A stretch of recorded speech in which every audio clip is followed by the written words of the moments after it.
Struggling to get out of debt could become more stressful. Along with calls, collectors could also send texts and emails. And that could happen if new rules governing collection practices do indeed go into full effect. Jennifer Bellamy is looking at the proposals and how some may actually help. Jennifer? Well, this updates the collection guidelines that were put in place back in the 70s that didn't account for new technology we have now, like cell phones or the internet, but it could come with some protections for consumers. Debt collectors could soon start blowing you up with texts and emails to get back money owed. That's if newly proposed regulations at the Consumer Financial Protection Bureau go through.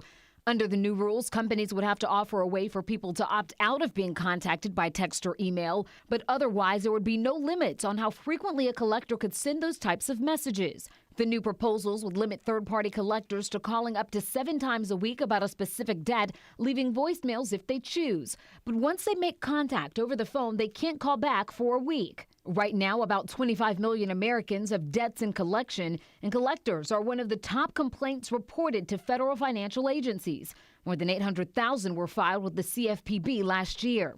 So the updated rules come with some protections. Collectors would be required to send a disclosure about a person's debt, including an itemized list of what's owed and how they can respond. Consumers could also limit the way a collector contacts them, like use of a certain phone number or contact during certain hours.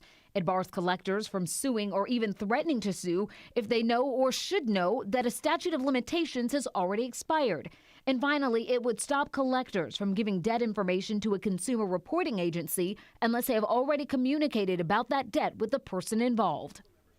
The Consumer Financial Protection Bureau will take public comments as they consider these possible changes for 90 days before finalizing the updated rules late this year or in early 2020.